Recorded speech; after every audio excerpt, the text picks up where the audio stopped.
할렐루야, 우리 주님을 찬송합니다. 하나님께서 오늘 또 하루를 주셨습니다. 저는 저희 선교지 아프리카에서 날마다 신학교 기숙사 건축하는 일, 또 조그마한 돼지 본사를 농장에다 지어가지고 돼지를 키우려고 준비하고 날마다 농장에 눈만 뜨면 기도하면서 일하러 가고 있습니다. 하루하루 사는 게 재밌습니다. 하나님 섬기고 하나님 일하고 하나님을 향한 꿈을 갖고 살아가는 삶은 복된 삶입니다. 그게 육체적으로는 힘들어도 마음이 행복하고 사람은 꿈을 먹고 사는 거예요. 사람들이 요셉을 볼 때 저기 꿈꾸는 자가 오는도다. 주림 베어라. 꿈을 간직한 자. 꿈을 꾸는 자. 그것도 하나님의 영광과 하나님의 복음과 주 예수 그리스도의 나라를 위한 꿈을 꾸는 것은 참으로 귀하고 복된 일입니다. 1년 1독 성경 통독학교 꿀송이 보약교 2025년 2월 15일 토요일 말씀 민수기 25장에서 27장을 읽는 날로 하겠습니다. 오늘은 그 죄의 전념성, 죄의 확장성, 죄의 그 성격 가운데는 꼭 바이러스처럼 계속 번져가요. 암세포처럼 계속 확장돼요. 죄는 가만 놔두면 계속 커져간다고, 번져간다고. 컨테지어스, 전염된다. 민수기 22장부터 24장까지 모압 왕 발락이 발람을 통하여 계속 이스라엘을 저주를 하려고 시도를 했어요. 그것이 이제 이스라엘 백성을 향한 예부적인 공격이었다면, 근데 원수의 공격은 꼭 예부적으로만 나타나는 게 아닙니다. 오늘 성경 본문에는 이스라엘 백성 내부에서 이게 사탄의 공격이 시작된 것을 우리가 심각하게 알 수가 있습니다. 이스라엘 백성은 민수기 25장에서 시딤에 머물고 있는데, 시딤이라는 곳은 이스라엘이 아모리 왕 시온과 바산 왕 옥에게 승리를 거둔 후 가나안 입성을 앞두고 이제 마지막 숨고르기를 하면서 전열을 가다듬고 있던 긴장된 그런 상황에서 벌어진 그런 것입니다. 가나안에 입성하기 전에 이스라엘 백성은 더욱 전열을 가다듬어야 했으나 그들이 어처구니 없는 내부의 적에게 그냥 무너지고 맙니다. 그것이 모압 여자들과의 음행이었습니다. 어느 나라나 다 이쁜 여자들은 있을 거 아니에요. 미인계를 써본 거죠. 이게 발람의 깨였습니다.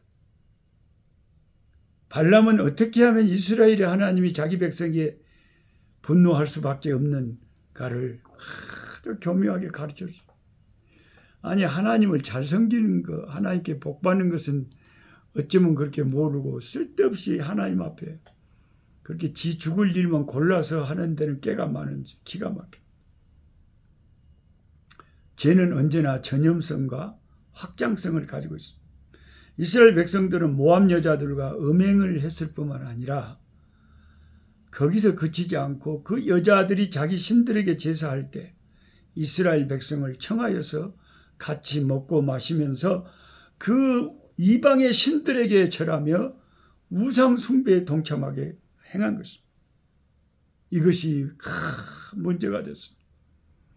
이스라엘 백성은 가나안 땅이 육안으로 보이는 절대절명의 중요한 상황이 있습니다. 하나님 우리 아버지께 예배하는 것이 아니라 음행하고 우상에게 절을 했다는 것. 바알 부올은 부올 지역의 바알 신들과 연결하고 결합했다는 것을 말하는 건데, 이스라엘이 우상 숭배를 가볍게 한 것이 아니라 아주 깊이 심취하고 빠졌음을 알 수 있습니다. 죄의 확장성을 이야기했지만 이스라엘 백성의 음행이 먼저 시작되었고 거기에서부터 점점 죄가 확대되어 우상 숭배로까지 이어졌습니다. 마치 지혜로웠던 솔로몬 왕이 정략 결혼과 수많은 부인들을 맞아들이며 타락했던 모습과 어쩌면 이렇게 비슷한지 모르겠어요. 자꾸 죄를 허용하다 보면 더 큰 죄에 빠지고 나중에 무득이 된다. 이제 하나님은 모세를 통하여 이스라엘의 죄를 벌하셔야 했습니다. 죄와 결코 타협할 수 없는 하나님. 그래야 모세는 이스라엘 재판관들을 통하여 바알 부올에 가담한 사람들을 처형하라고 명령을 하는데 이런 심각한 상황 속에서도 아직 죄를 깨닫지 못한 사람이 또 등장을 합니다. 기가 막힙니다. 이렇게 참 죄가 사람을 무디게 만들어요. 민수기 25장 6절을 보십시오. 이스라엘 자손의 온 회중이 회막문에서 울 때에 왜 울겠어요? 막 하나님의 심판을 받아서 처형을 당하고 전염병으로 죽고 이제 막 자기들의 죄 때문에 수많은 사람들이 죽어가니까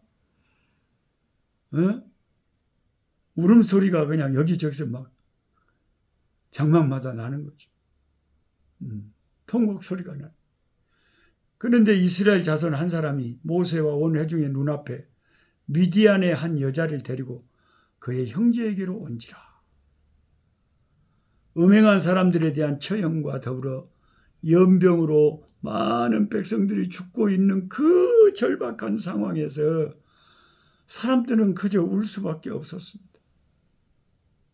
그런데 그때 한 이스라엘 사람이 온 회중의 눈앞에서 미디안의 여자를 데리고 와서 자기 막사에 들어가 음행을 저지른 것이 모든 백성들이 눈에 띄었단 말이에요. 예. 조금 전에 이야기했던 죄의 그 전염성과 확장성은 여기서도 동일하게 적용이 되는데 25장 2절에서는 분명 함께 음행하던 여자들의 요청으로 그들과 음행하고 그들의 신에게 절했지만 이제는 그 죄가 커져가지고 이스라엘 장막으로까지 음행하는 여자를 데리고 와서 죄를 짓고 있는 모습으로서 이스라엘 백성이 사는 곳은 거룩한 지역이라 그 부정한 자는 하나님이 장막 밖으로 내보내게까지 하시는 하나님이신데 거기에 이방 여자를 데리고 와서 음행을 한다. 완전히 하나님의 말씀에 정면으로 거스리는 거죠. 죄가 얼마나 무섭게 전염이 되고 확장이 되는가. 이러한 상황을 바라보면서 분을 참지 못하던 한 사람이 등장하는데 제사장 엘르아살의 아들 비느하스였습니다.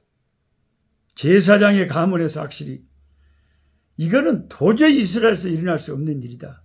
분노가 하나님의 그 마음으로 질투심이 확 일어나고 분노가 일어나서 가만히 견디지를 못했습니다. 그들이 음행을 저지르고 있던 막사로 쳐들어가서 참 날카로운 창으로 그 두 남녀를 깨트려 죽여버렸다. 비느하스의 의로운 분노로 인해서 그 순간 이스라엘에 내려진 하나님의 죽음의 심판이 그치게 돼. 전염병이 그쳤습니다. 그 전염병으로 인해서 2만 4천 명이 죽임을 말이 2만 4천 명이지요. 2,400명만 죽어도 한참 죽은 겁니다. 예? 2만 4천 명을 모아놨다고 생각해보면 얼마나 많은 사람이. 예? 제 고향 전라도 벌교 우리 벌교 사람들 다 해도 시방 2만 3만 될까 말까 건데 그 벌교 사람들 다 죽여본 거 아니에요 시방. 예.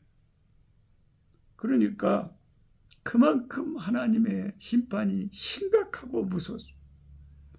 그런데 그때 그 의로운 사람 비느하스가 나타나서 그들의 죄악의 현장을 칼로 창으로 제지를 하고 죽였을 때 하나님의 진노가 그쳤다. 이런 비느하스의 행동이 아니었더라면 2만 4천 명이 아니라 더 많은 사람들이 속절없이 죽어갔을 것입니다. 이 비느하스의 이런 행동을 보고 하나님이 복을 주시고 축복하시잖아요. 비느하스와 그 자녀들에게 영원한 제사장 직분을 약속하시잖아요. 에스겔 44장 15절에 훗날 다윗 시대의 제사장 사역을 도왔던 사독과 그 자손들이 바로 비느하스의 후손들이라고 합니다. 신실하신 하나님께서 비느하스에게 한 그 축복의 약속을 지키신 것이죠. 비느하스에게 죽임을 당한 두 남녀, 그 누굽니까? 남자는 시므온 지파의 지도자였던 시므리라는 자였습니다. 지도자가 그런 죄를 지으면 그럼 시므온 지파가 얼마나 타락했겠어요.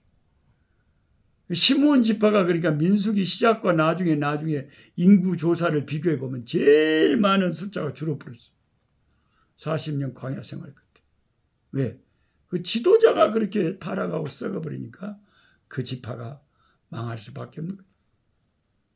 미디안 여자 고스비는 한 가문의 수령의 딸인 것을 보아서 모두 유력한 집안 출신이었어요. 두 사람의 신분을 보더라도 비느하스가 행했던 일에는 그 두 사람을 동시에 그렇게 죽여버린다. 저쪽 수령의 딸이고 시므온 지파의 지도자인데 가차없이 가서 처형을 해버린다. 큰 용기가 비느하스에게 필요했을 것입니다. 이렇게 유력한 집안끼리 음행을 과감하게 저지르는 것은 이스라엘이 그 순간에 얼마나 그 당시에 부패해 있었던가를 단적으로 보여주는 사건입니다. 그 24,000명이 이스라엘이 심판당해 죽는 그것에는 미디안인들의 잘못도 있었기 때문에 하나님은 미디안인에게도 심판을 선언하십니다.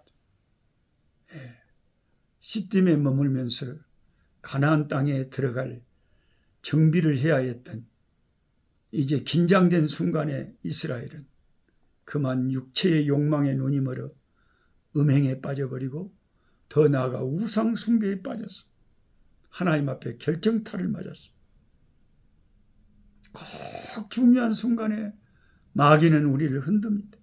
근데 마귀가 우리를 흔들 때는 외부적인 환난과 시험뿐만 아니라 이렇게 우리 속에서 무너지는 일이 우리 속에서 시험 받아가지고 가정이 싸우고 부부가 싸우고 심령이 평안치 않냐고 가정에 문제가 일어나고 자식의 문제 그래서 우리를 흔들어 버립니다. 이것을 오늘도 우리는 정신을 차리고 조심하고 근신하고 우리 자신을 돌아봐야 되겠습니다. 주 예수님, 이스라엘의 모습을 말씀을 통해서 생각합니다. 죄에 대한 유혹이 외부로부터만 있는 것이 아니라 우리 안에도 있음을 깨닫게 됩니다. 우리가 작은 죄는 대수롭지 않게 넘어갈 때가 많지만 죄가 점점 전염되고 커지고 확장되고 죄는 잘한다고 했습니다. 우리의 삶을 잠식해 들어오고 있는 이 모든 우리 내부의 죄들에게서 주여 우리 죄들의 바이러스에서 우리를 예수님의 보혈로 씻겨주시고 지켜주시고 주님의 보혈로 보호하여 주시옵소서. 하나님의 눈으로 분노를 일으켜 죄의 문제에서 아버지 하나님의 눈으로 죄를 미워하는 것처럼 비느하스처럼 죄를 책망하고 죄를 미워하고 죄를 체어단하고 아버지 시므리처럼 그런 무서운 범죄를 과감히 저지르지 않고 비느하스처럼 죄에 대해서 분노할 수 있는 그런 마음이 우리 속에서 일어날 수 있게 하여 주옵소서. 오늘도 우리를 죄의 타락에서 지켜주시고 가나안을 점령하고 정복하고 하나님의 기쁘시게 하는 일에 열매 맺게 하여 주옵소서. 우리 구주 예수님의 이름으로 기도하옵나이다. 아멘. 약한 자 힘주시고 강한 자 바르게